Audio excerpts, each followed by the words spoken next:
Thank you, Comfort.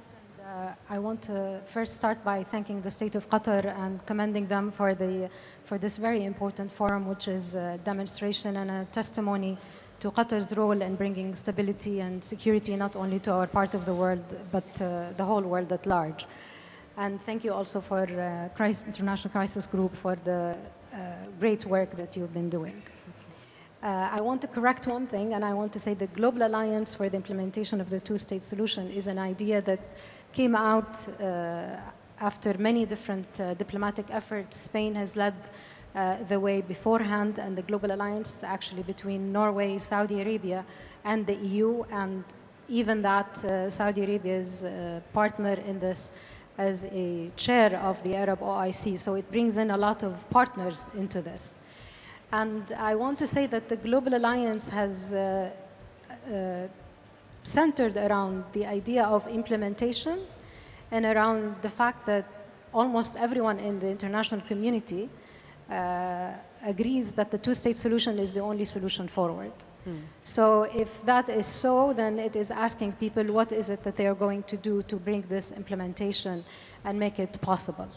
You ask me, is this compatible with the 20-point peace plan? I would say yes, of course, because also the 20-point peace plan was something that Egypt, Jordan, Saudi Arabia, Turkey, Indonesia, Pakistan, and Jordan and others have also played a very important role in shaping with the United States. It actually brings hope that there is a peace plan that has the President of the United States be committed to. And we all know that a leader-driven diplomacy is the best diplomacy and the most best way to ensure implementation, which is exactly brings us back to the Global Alliance and the effort that has been put there. And if you see that the 20-point plan does not only address the crisis that is happening in front of us, but it actually talks about Palestinian self-determination, and it talks about a political path, which again is very much aligned with the Global Alliance. We hope that moving forward, first, I think I want to also go back to say that I want to say that the most crucial thing avoid redefinition and moving again very important objectives that the plan laid forward. Whether it is the importance of sequencing or whether it is the importance to realize that first of all Gaza is not a case on its own. This is extremely important. Gaza is about the Palestinian conflict. It is not just about Gaza. So we have to be very, very careful about that. And if we talk about security, or if we talk about humanitarian access, or if we talk about the plight of moving from one stage to the other, we cannot do that in absence of the ultimate objective. And the ultimate objective is security for all.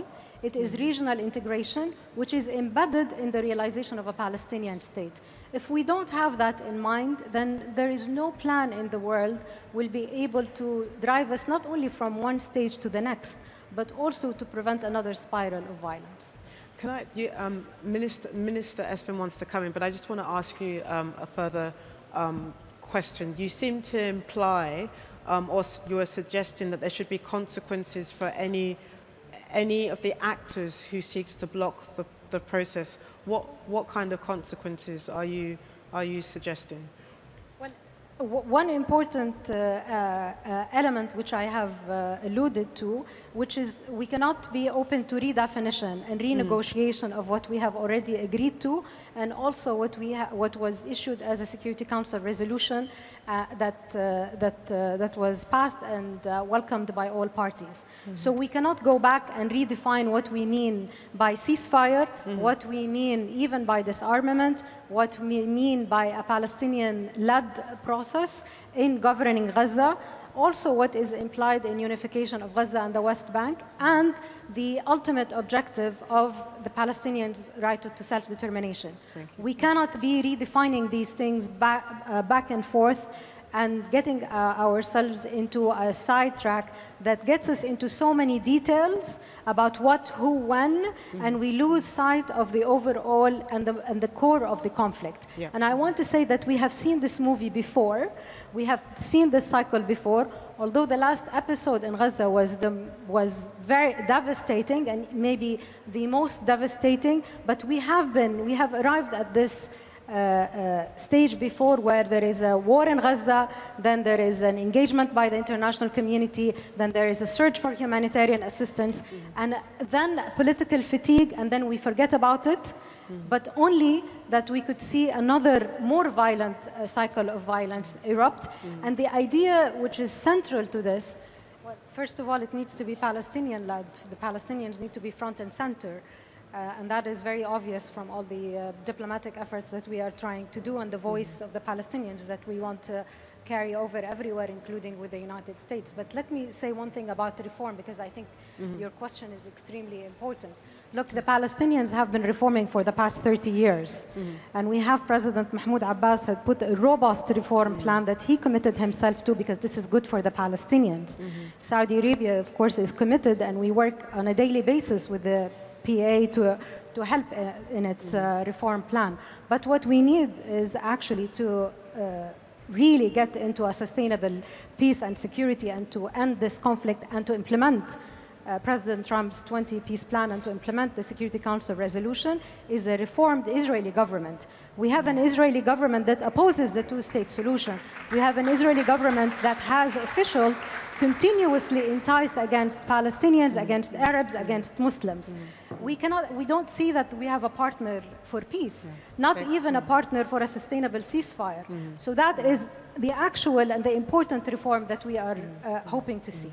I'm going to cut it off there, Espen. I was going to bring you in because the way in which you ended, I think, is already an important point, that you need a partner for peace on the other side, and that is part of the next sort of critical conundrum that we need to address when we think about all the lessons from all the way that all four of you have worked effectively as partners to get us to September, and now to get to the next going months. Espen, you're going to force me to give you the final word. Please go ahead. I'm not going to stop you. But for exactly the reason that Manal mentioned, we have to take away the de facto veto that Israel has endured for decades. Right. They have a voice, but they cannot be the sole decider of what happens to a territory that they illegally occupy. A perfect way to end our session. Thank you so much, all four of you.